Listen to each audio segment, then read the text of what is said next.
Favorite animal?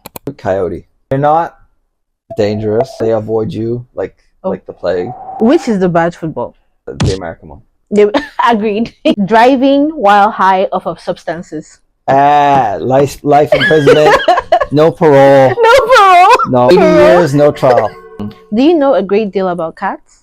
A moderate amount about cats. You like rattle off a couple, I want to say brands, but species of cats. Mine is God, I don't even know my brand of cat.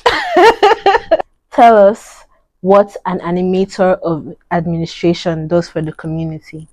So it develops training and resources and helps community organizations better represent the people they are making services for. If I gave you like $1 million and then you mentioned like something for the community to actually impact a life in the community. So with that $1 million, how would you go about, getting a beat? Do you think that like this kind of work requires that you have to, as you said, fake it till you make it? I can't really predict what the future will hold. It's either going to keep sprouting like into a tree or the bubble will burst. My name is Isaac Hewitt Harris, and there is no venture new under the sun. Thank you. Thank you. Welcome back. I'm Jess in your head, your vocational host, and today I have the absolute pleasure of speaking to Isaac. So I like to start off the episode, first of all, by telling people how I know you and how I came to meet you. Isaac is a sister of a friend's partner. That's how I knew him. So as you guys know, I made a friend off of Bumble. Imagine, instead of going on dates, I went there to find a friend. And I've known this friend for about 3 years. So just in the process of, going out together, meeting her own family members, I met Isaac, and it's been a pleasure knowing him since. So how was your weekend? It was good. I was social and met up with friends, and I walked a lot, and I watched sports. Oh, what sport did you watch? Football Sunday. So. Okay, but not the good football, the hand egg. Which is the bad football? The American one. They agreed. But that was the one I watched. So. Oh, you watched the American one? Yeah. Oh, who played? Everyone. No, I mean, like what teams? Oh, everyone. Football Sunday. Everyone. Well, almost everyone plays. Every single team plays, except for like 3 teams. Okay. Everyone played on Sunday. How does that work? Where do they find the time? Is it the same stadium? No, it's like all over the country. It's like 30 teams or something playing. Oh, so which one did you watch? Like in particular, all of them, or just a select few? Yeah, most like a select few. How many? What teams are they? Indianapolis is my team, because I lived there a bit growing up. Oh, did you? Yeah. Nice. Did they win? No. No. It happens. A rather sad start to your week. I know. Sorry to you, Indianapolis. We hope for better for you next time. Thank you. So on to our quick fire questions. If I give you $1 million to spend to make any one aspect of your job in community building better, what aspect of it would it be? Probably set up a nonprofit. Oh, what would your nonprofit be about? I just think community development in the area. I'd probably find some aspect of KW in some way and be like, hey, this needs improvement, and then try and set it up this way. I don't know how far I'd get. With $1 million? Well, $1 million in today's economy sadly doesn't go as far as you want it to. Really? So I think if I can change someone's life for the better, then that $1 million will have been worth it. Okay. So that's my hope anyway. That's your hope. Okay. That's a fine enough answer. So would it be, for instance, since you like football, would it be focused on football, do you think?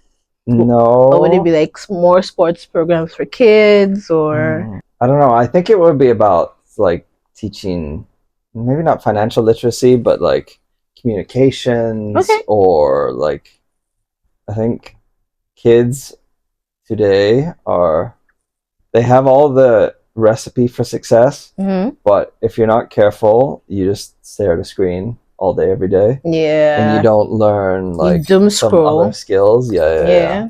And so I don't know, certain skills development would be very useful. Yeah. Which is why places like a library are so useful. Absolutely. I agree. Second question. Mm. Taking just one peek at your Instagram, right? You clearly enjoy nature and living things just in general. What's your favorite animal and land form to see and photograph on your walks?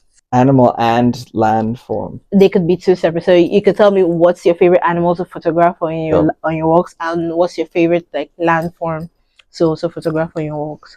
Favorite animal from this area, like KW, coyote. Coyotes? Yes. I didn't know we had coyotes. We do. They mainly come out at like dawn and dusk.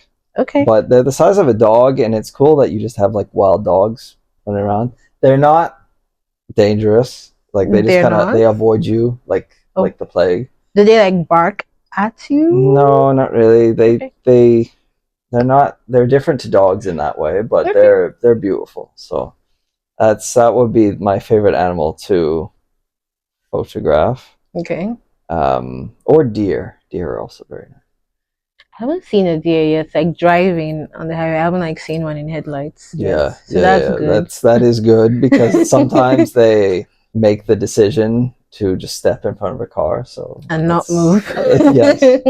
So that's never great, but yeah. What about landforms?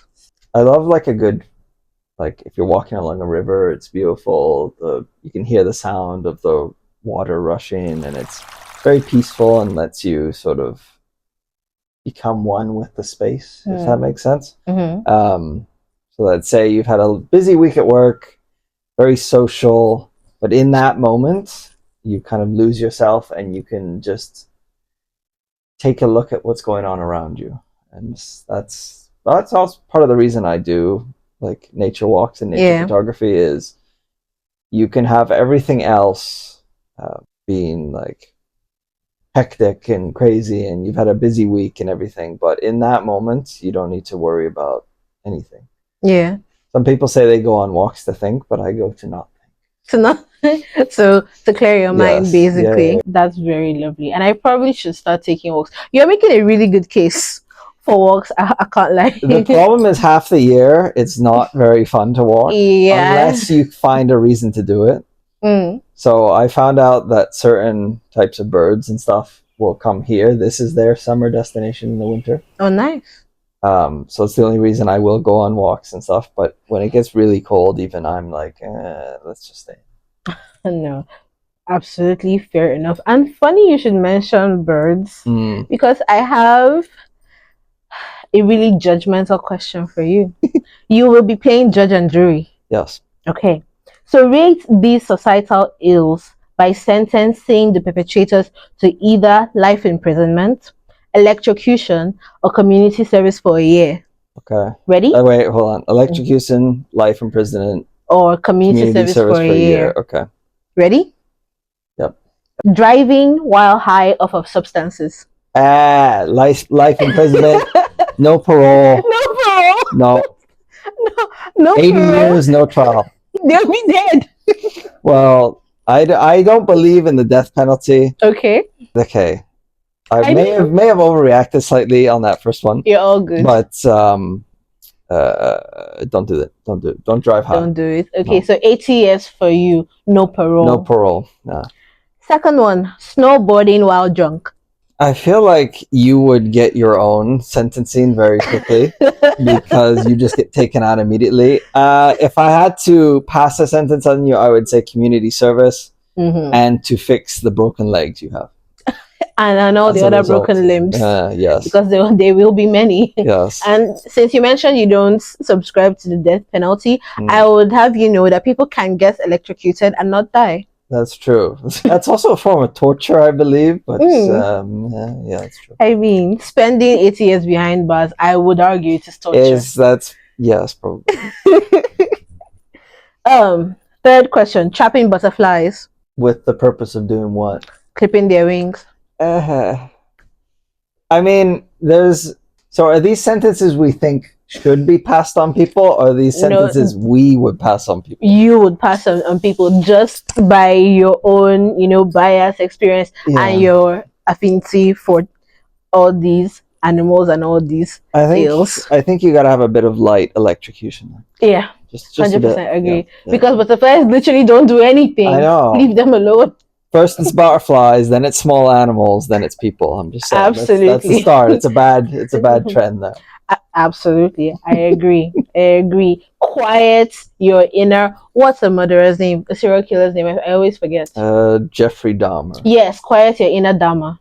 Killing bees. Why would you? Well, if there's a bee in your house, I can understand. But bees are struggling right now, so we got to They are. protect the bees. They are. Imprisonment. I agree because bees are the reason we have food to eat. If you Yes. didn't know. Yes. Or community service, but your service is like to take care of beehives. You know what, and get stung for all your, Yes. for all the nonsense you've done. I agree.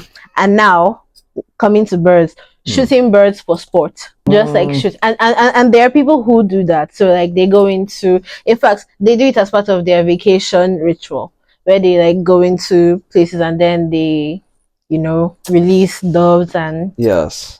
If you eat them after, then I can forgive it because you're actually like doing something with it. Okay. If you're shooting them for the purpose of shooting them, imprisonment. Life imprisonment. So Not now having it. Not having it. you know what, I couldn't agree more, especially on the killing bees. But I have a very, very strong affinity for bees. So if you kill bees, you're an op. Exactly. Bees are important, yo. Yes, they are.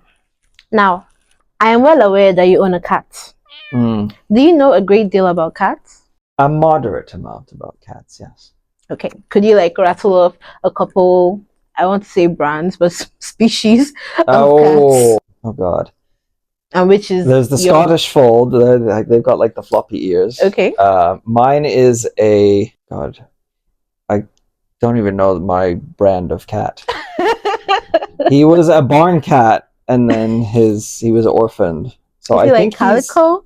He's a domestic short hair. That's Okay. right. There's also calico.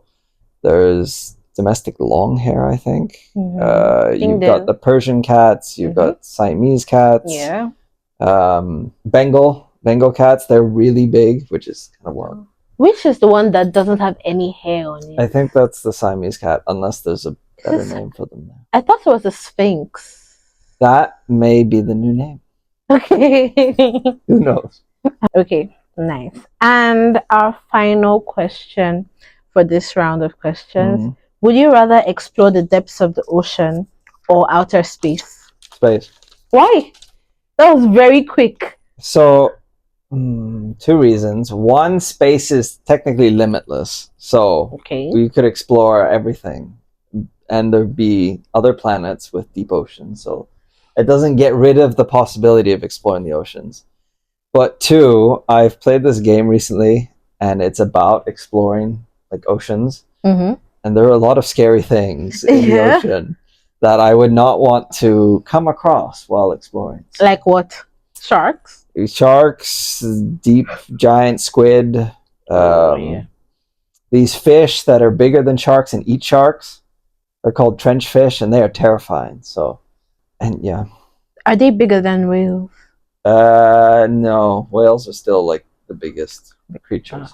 Okay, good. I'd like to see them, as long as it didn't like suck me in. I mean, they tend to just eat krill, so krill are like microscopic.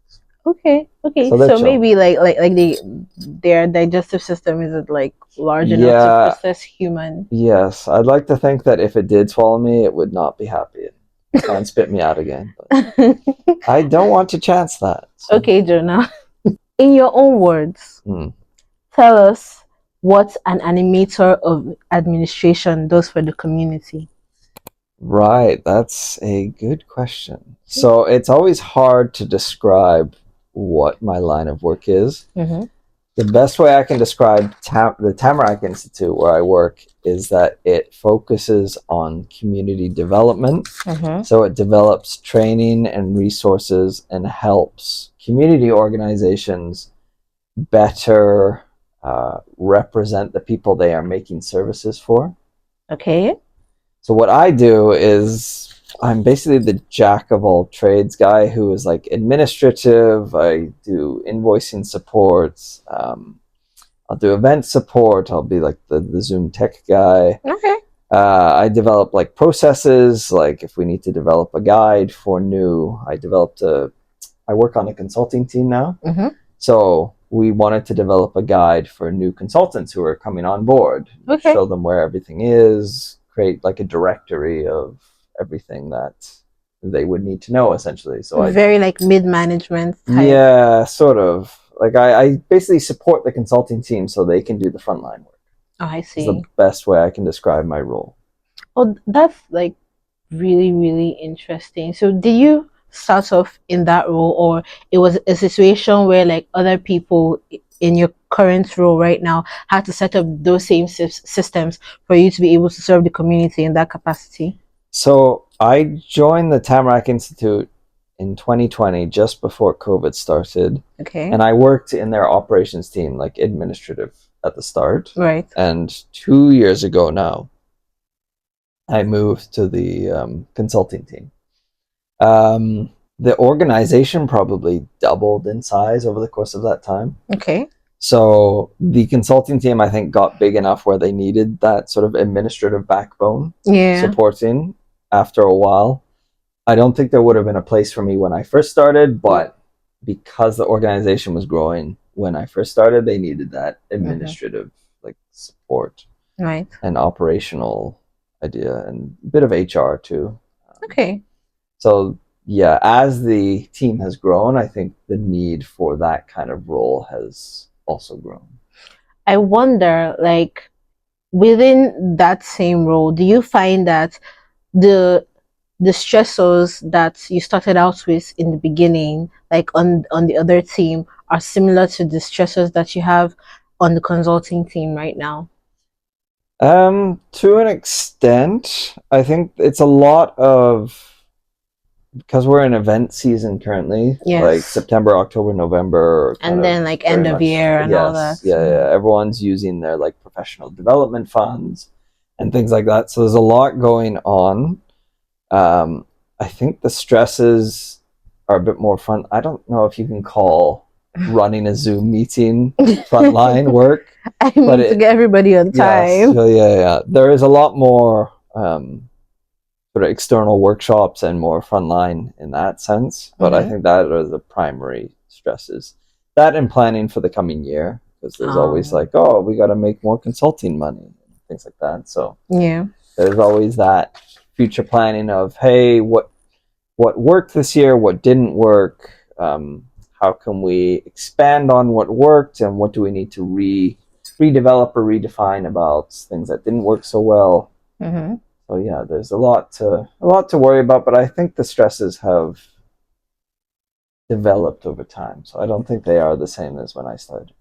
Okay, that's like really, really good to hear, and we're going to come back to this, but I would really like to get a general understanding on like how you've ended up in this particular job right now, because like you've had a really long journey with like at least 15 very distinct experiences across different sectors, right? So first and foremost, you studied at Wilfrid Laurier University. You studied political science, but before that you worked for a lord in the British Parliament as far back as like 2011. So I wonder, did that like influence your decision to study political science at Wilfrid Laurier University in 2013? Okay, so a bit of background here. Please.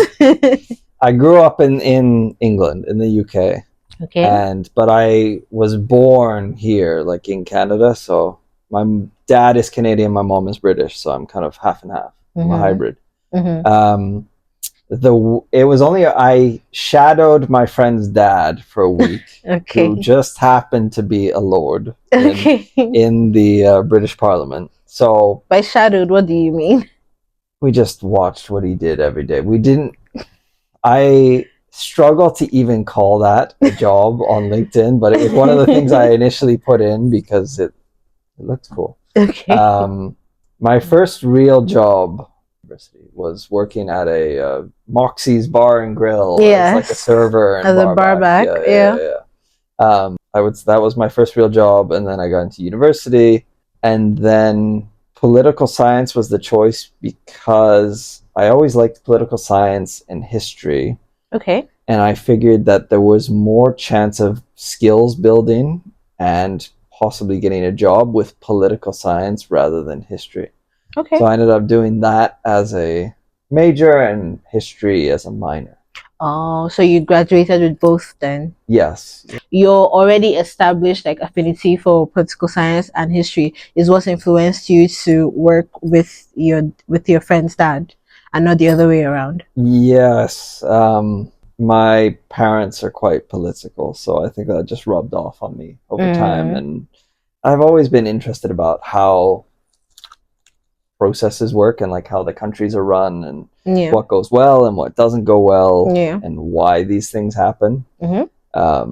So yeah, I think it made sense to kind of follow that line of thinking into studying, because there's a difference between studying something that you don't care about to get a job, Okay, and studying something you do care about to get a job. And I think I would have been able to keep that level of focus if I didn't care about the topic.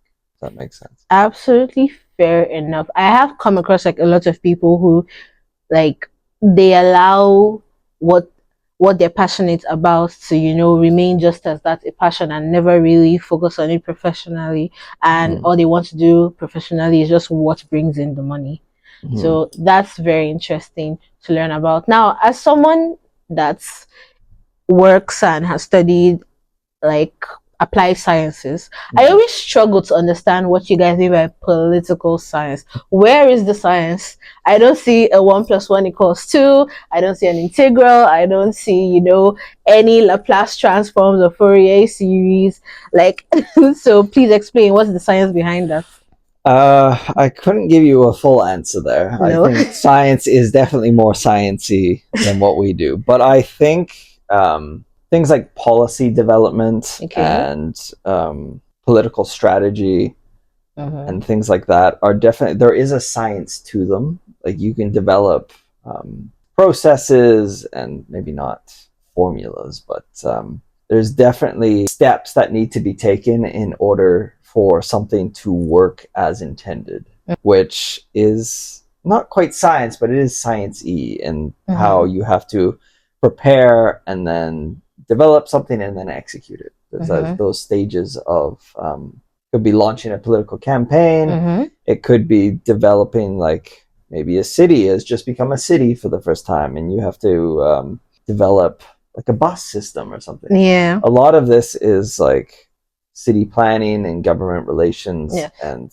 there's a science to it to make sure that things work. Maybe not all the time, but usually work as intended.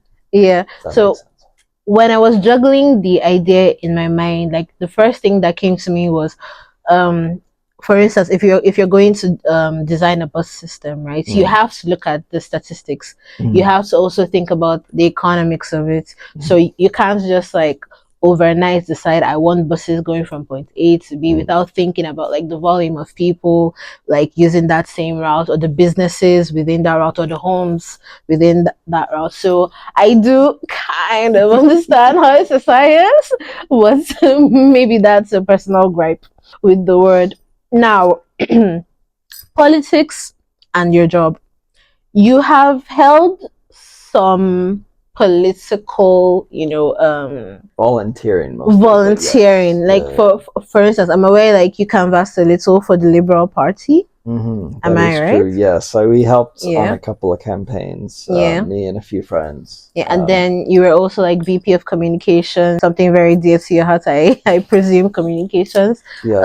At Wilfrid Laurier. Yep, for the Liberal young Party as liberals well. at that point. Yep. So tell me about that journey and how it has led you to now working as an animator admin. I was very introverted um, in university. I did not like public speaking at all. My suggestion to everyone, and this is what I tried to do, was to develop transferable skills that improve what you can do in the day to day. We had the communications thing at the Laurier Young Liberals. Yes. And then after I graduated, my first job, completely unrelated to politics in that sense, I worked for Allianz, which is a healthcare insurance provider. I just worked in a call center, basically. Yeah. And the main purpose of that, as well as, to live and make money, was to develop communication skills, like just talk on the phone. Like, yeah.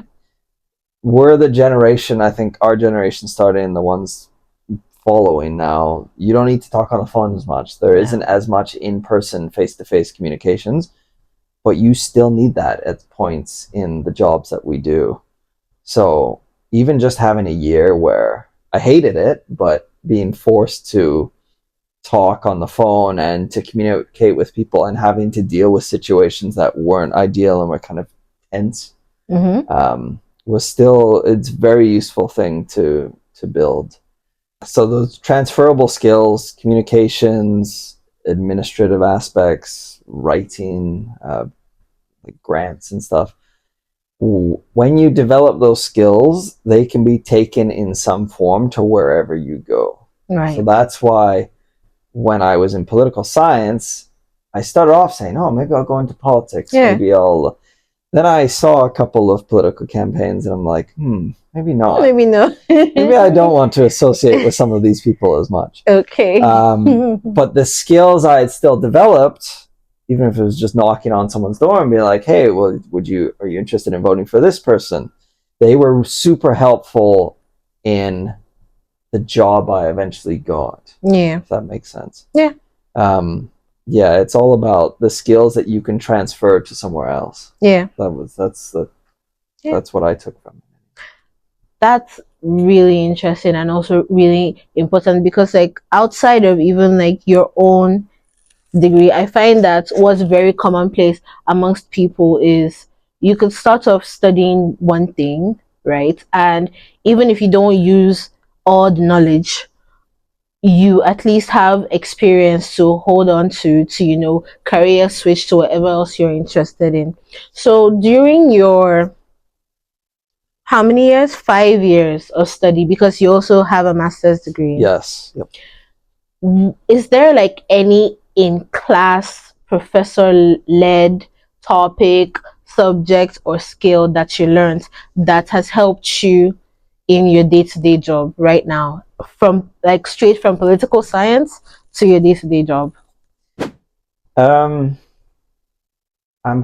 struggling to remember an exact example. I will say that this sounds silly as how simple it is, but just being able to know things like time zones and what's going on in a certain country or a certain like US state, it's really helpful to just have like a beat on what's going on in any given place, because then you can understand what people's concerns and primary like focus is on, because that will influence what they might get training on, or what's their strategic planning for their organization might be focused on. So just even being able to have your sort of finger on the beat for a specific area or a specific field is super useful.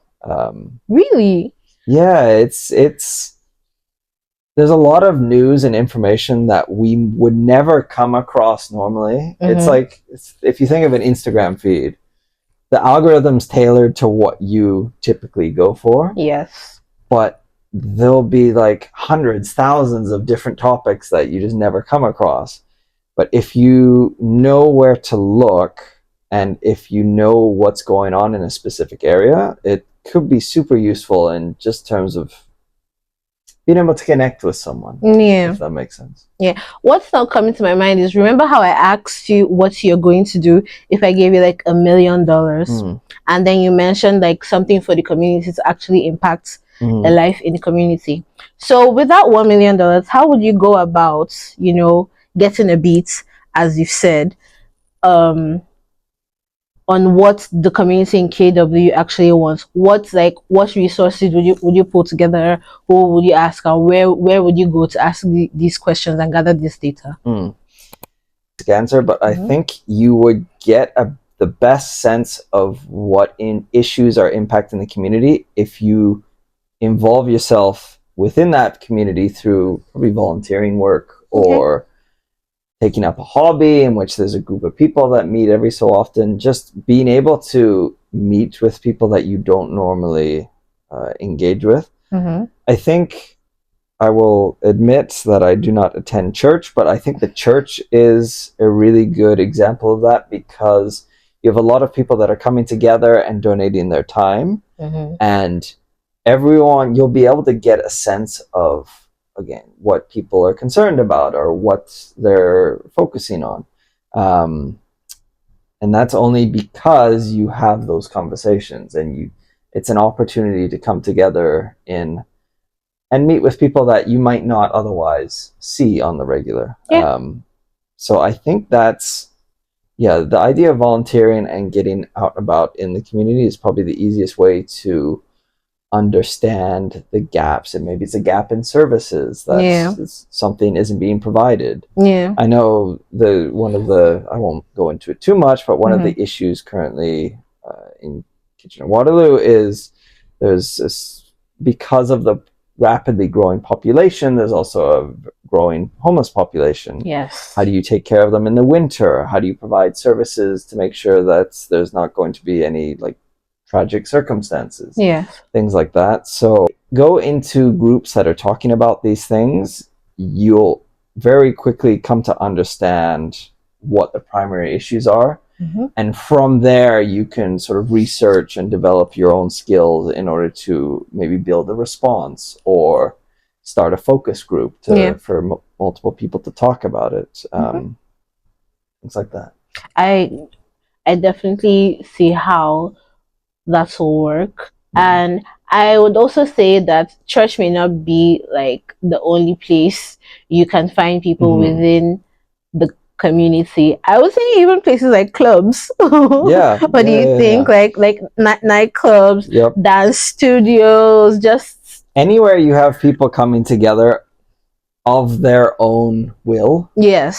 Like schools, if you have to go, you'll have people that's why hobbies are so important. Because you have to find people in the natural habitats. And then you develop an understanding from that. And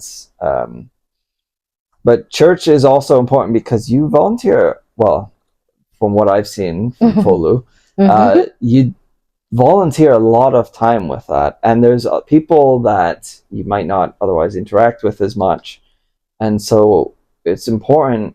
This sounds a little bit selfish, but it's important that while you're also giving time, that you can get something out of it in terms of skills development or something personal, as well as the benefit of the community aspect. 100% agree. So find community.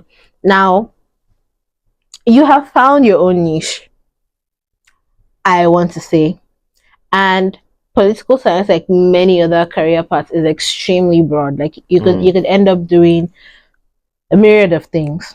So could you give me 5 to 10 possible career paths someone's currently studying political science could veer into, and let's say an average of what their yearly salary could look like?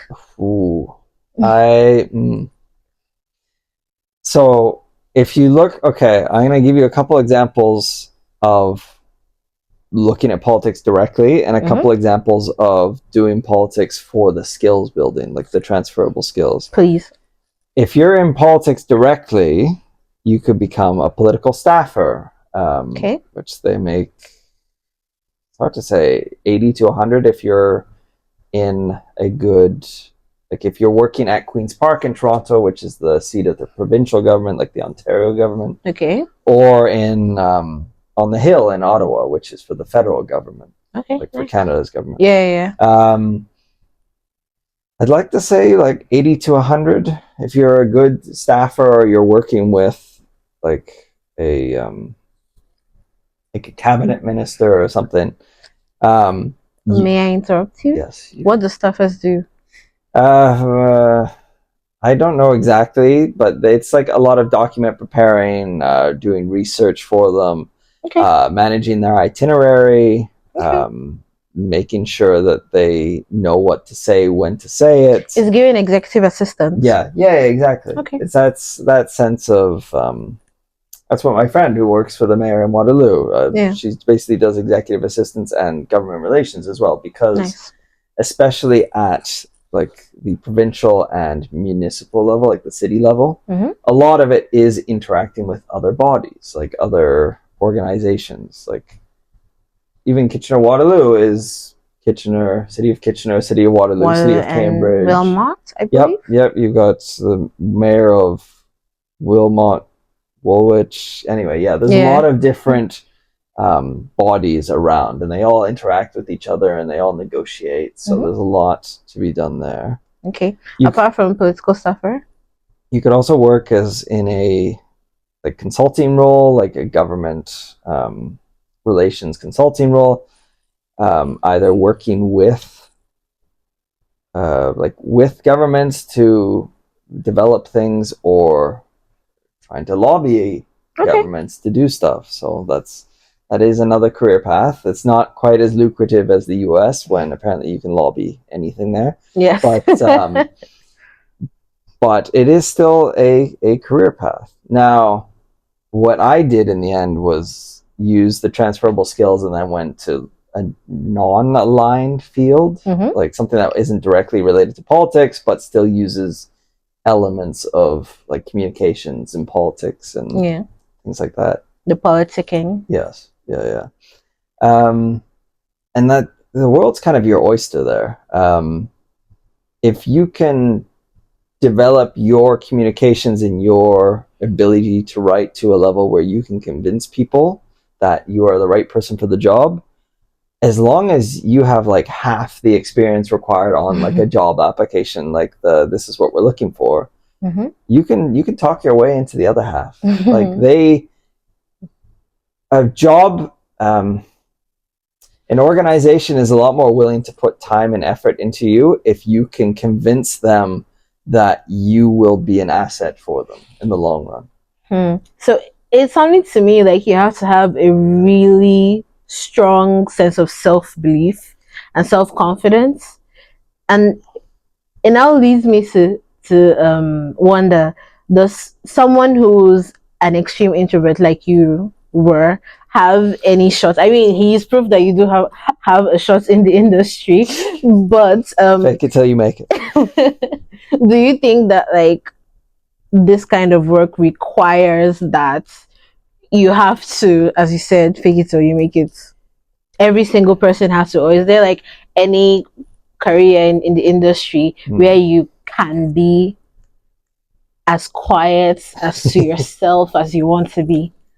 I would say, I mean, I can't speak as much to the new AI world because the more AI impacts the job market, the more that certain skills and certain traits will become more important, but we don't necessarily know what those are. Okay.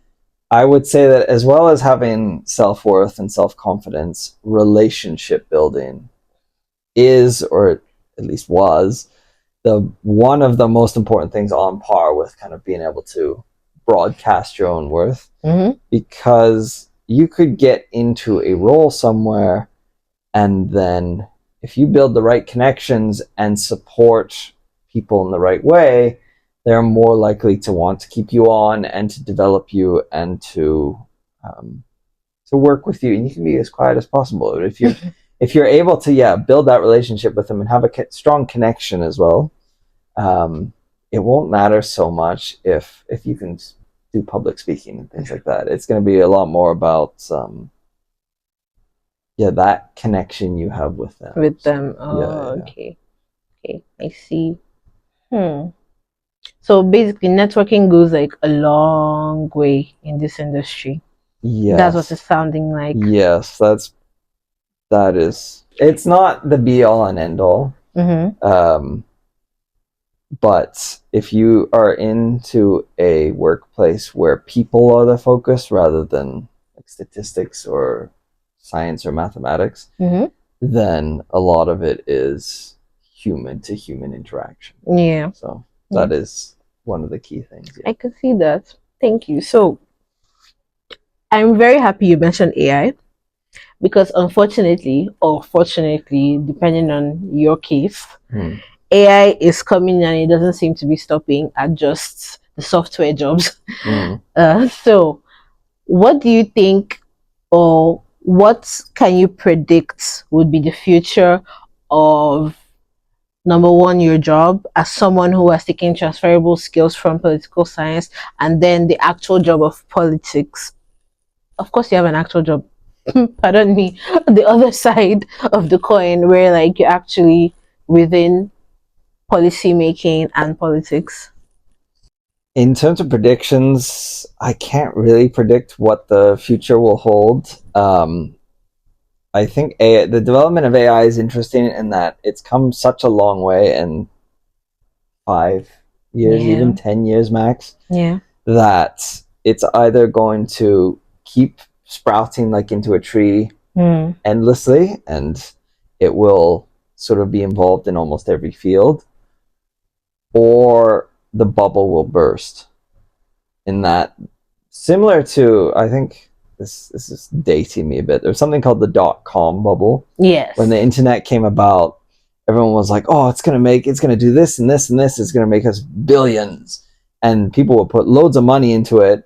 And then, as the limitations started to become apparent, some things crashed. Like Yes. certain fields were just like, "Okay, we're bankrupt. We've lost everything." Yeah. AI is interesting because, in theory, it should keep learning, and as long as you give it um, enough data to go off of, Yeah. in theory, it will evolve itself to be useful in almost any field.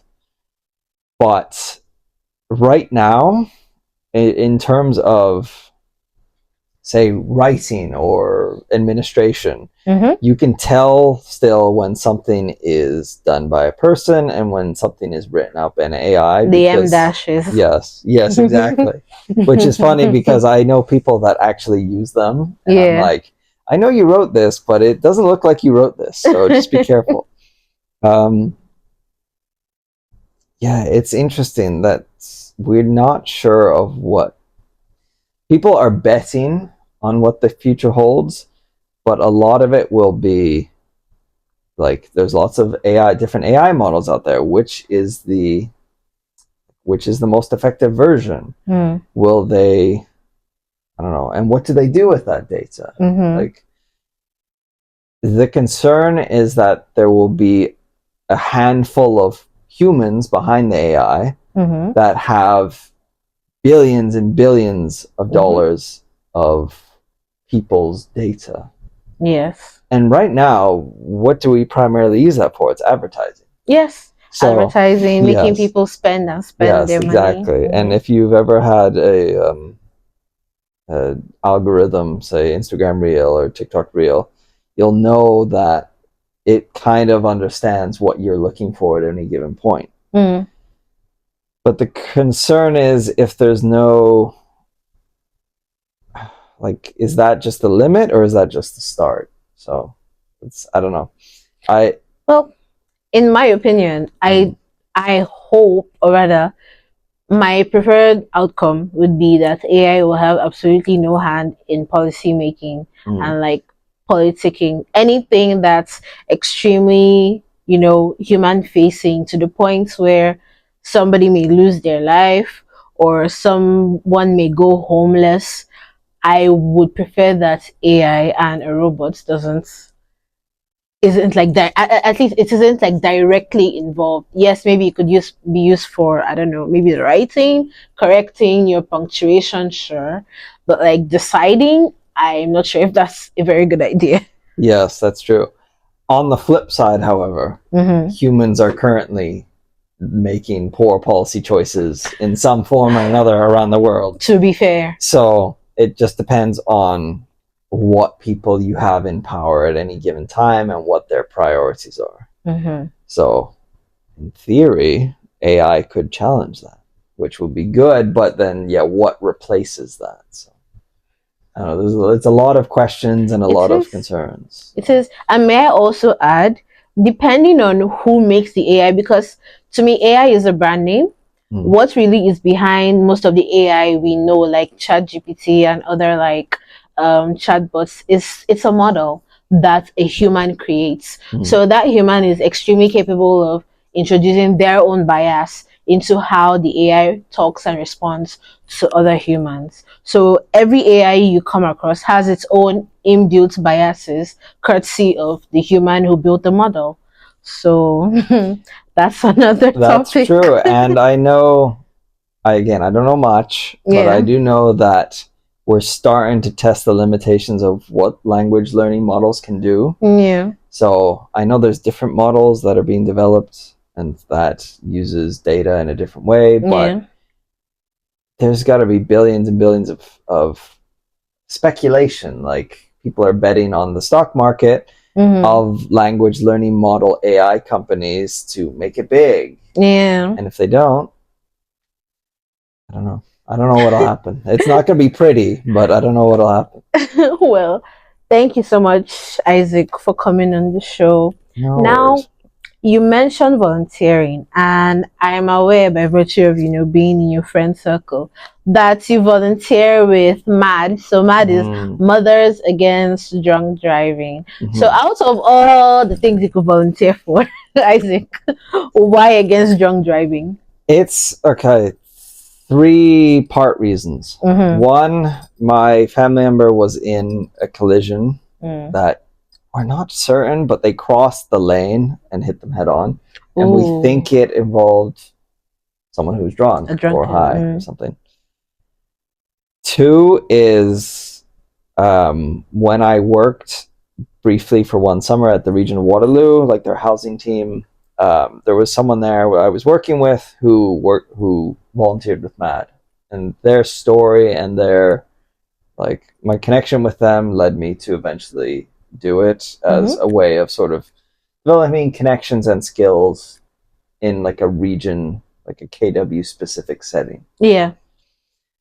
3 is, this may sound weird, it's a situation where there's not really another side. Okay. Usually if you talk to people, they're going to be like, impaired driving is bad. Yes. There's not really a counter argument to that. Like, you don't have most political debates, there's one side and there's another side. Okay. Drunk driving, there's not really another side. As opposed to what? Drive with your normal brain? Yes. Yeah, it's pretty set in stone that you really shouldn't have too much to drink and get behind the wheel. Okay. Because you then become a danger to yourself and to others. So you like that there's no conflicting view. Yeah, it feels good to be convinced that you're doing, or you're at least putting a good message across. Okay. Or doing something that you think is good. So it is nice. It might be an ego boost. I don't know. It does feel nice to feel like you're doing something nice for the community. We welcome ego boosts around here. So to come to a close, could you, for instance, speaking from volunteering to your actual day-to-day and also political science, what's like one word of advice you could leave people currently studying political science with, or just people who are interested in switching careers into anything politics facing? I can't speak exactly for politics. I would just say, between transferable skills and volunteering, if you develop, and there's lots of like online courses and stuff too that you can develop skills that way. If you're focused on making a change, document what skills you have, and even if you don't think it's a skill, you might be able to like pass it off as a skill. Document how? Like, I don't know, even just do a mind map of the skills you think you have and where you sort of develop them, and make use of that. And I think you'll see that even if you don't think you have that much going for you, there'll be a lot more that you can work with somewhere else. And I think that's really useful for career changing, like career fields. Yeah. And the volunteering side of things is, how do you make those connections? How do you see what is out there that might fit you? Like that might be, you might fit in that role really well and you don't even know that role exists. Yeah. So I think volunteering and kind of being involved in the community and having a sense of what's going on is the best way to do that. Last question, I promise. Yeah. Within like knowing and documenting those transferable skills and also volunteering, would you suggest them documenting on social media, because social media seems to be here to stay? Would you recommend that people, as a way to, I don't know, document it, like journal it, or like make social media your own personal diary where like you put out information about the things you're doing? For sure. I will say, if you're going to put your social media on, say, LinkedIn or anywhere else, or your resume when you do it, make sure it's scrubbed, because especially people who've had like social media for 10 plus years, Yeah. the things you post when you were 16 are not necessarily the things you want to be posting when you're 25. There's so many Facebook pictures, man. Yes. So be careful with that. I do think things like LinkedIn are useful because you can just, it's basically a portfolio. It's like demonstrating what you've done and what you've developed in the past. And then also you can see what other people have done and see what, like, maybe it's a different method of writing or a different way of selling yourself. Yeah. There's a lot you can take from that to like incorporate into your own way of doing things. So yeah, social media is like, it's a double-edged sword. It's useful, but you have to be careful. That's my best. Especially if you're going to be making policies for us, you should be careful on your social media. Yeah, for sure. Yes, there are plenty of politicians who have been in trouble because of an old Facebook post. Yes, I can imagine. Okay, thank you so much. See you guys in the next one. Thank you if you stayed all the way till the end. Thank you so much. And I'm not sure, Isaac, is there anywhere you would want them to find you on social media or elsewhere? If you would like to see various pictures of nature around the Waterloo region, you're welcome to follow my Instagram at Walks with Ike. But again, that's very niche. So Ike spelled I-K-E. Yes, I-K-E. Ike. Ike, yeah. Would you want them to follow you on LinkedIn? Is that something you're welcome to? Isaac Hewitt Harris. LinkedIn is my more professional capacity, but yeah, sure. Thank you. I'm happy to check over your LinkedIn as well if you'd like to compare. Great. And please, can you help me beg them? So like, share, comment, subscribe. Please. Like, share, comment, subscribe. Do it, please. Thank you to the Vocational Podcast. Hey. Bye.